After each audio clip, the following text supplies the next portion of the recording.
Keep it going. All right. Dhrooti is an older sister and tech entrepreneur that is always seeking to reconnect with her inner child. She hopes one day to become the technology enthusiast and advisor in the president's cabinet. That's a good dream and awesome hopes. Which president, right? Any president, right? She also hopes that one day she will write a children's book. Give it up for Dhrooti.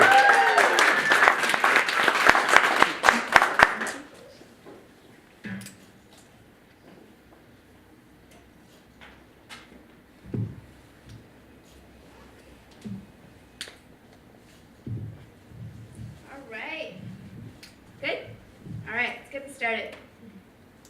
All right, so when I was a middle school student, we had to do these puzzles where we'd be given a list of X values and a list of Y values, and we had to figure out how the X became a Y. Like, how the fuck did that 2 become a 6? I think about this sometimes when I think about people. Like, as the X value, and you get out an adult as the Y value, and what the hell happened in the middle, right? But in all seriousness, my memory was kind enough to basically omit my teenage years, so I kind of feel like I went through a wormhole between being a kid and being an adult. And if I go back through the other end of that wormhole, I distinctly remember thinking as a kid, like, why are grown-ups such a weird species? So recently, I thought I would revisit that question and think about why I thought grown-ups were so weird, and also think about whether I'd accidentally left something on one side of that wormhole that I wanted to carry through with me into my adult life. So why are grown-ups so weird? One thing is, something that I struggle with is, I often want to reach out and connect to people, but it's really hard as a grown-up to reach out and make new friends. It's almost like we finally understood the message of don't talk to strangers, but we took it way too seriously. Another thing is that when I was a young child, I definitely remember sitting in daffodil fields like this and making necklaces for hours and hours on end. And being confused as to why the grown-ups around me were so concerned about what to make for dinner, or when we had to get home by, or what the value of that real estate was, right?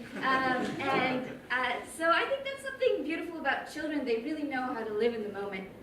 Another thing I was confused about adults about when I was a child was why they didn't ask why more often, right? Like, I had so many why questions when I was a kid, like, why doesn't water have a taste? Or why are you hot when you have a cold? But the only why question I've asked recently is like, why isn't my Grubhub order here yet? So I think children have this imaginative curiosity that's really cool and profound, and something I'd like to carry with me as an adult. Speaking of imagination, this is from one of my favorite books called The Little Prince. If you haven't seen this image before, any guesses as to what it is? Warm. Person. The snake. Someone. Yeah. So in the book, it's actually like a boa constrictor digesting an elephant, which is something you never think of, right? And so kids have this very curious imagination and ability to see past the surface of something, which I also think is cool. Another thing I never understood as a child was why grown-ups held grudges against one another when their inner child really just wanted to play with each other. Honestly, I think kids are just trying to maximize their utility, and their utility is happiness. So in economics, if you want to maximize your utility, you collaborate, right? So you decide you're going to specialize in something, someone else is going to specialize in something else, and you collaborate, and you have more things all together. I think kids intuitively understand this, that if they collaborate, they're just going to be happier and have more fun together. Another thing is kids, I think as a kid I was unsure why adults weren't always trusting of one another and questioned each other's motives, right? As a 5-year-old, if someone offered to pick me up and throw me in the air, I'd be 100% yes. As a child, I'd probably question their motives, unless it was Shaq, in which case I'd also say 100% yes. But kids have this intuitive trust, not only in others, but also in themselves, right? If you've ever seen a kid do this, they think when they cover their eyes, they're also hidden from the world. They just have so much trust in their understanding of the world and their presence in it. I think it's really cool.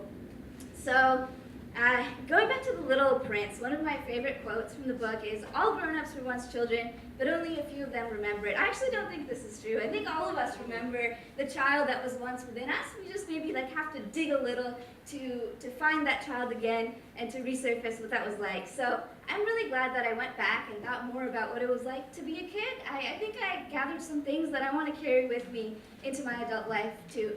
Always thinking about asking why more often, looking beyond the surface, following my instinct to explore and being more spontaneous, forgiving and having fun, and trusting others and myself.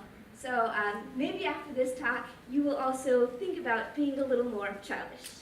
Thank you.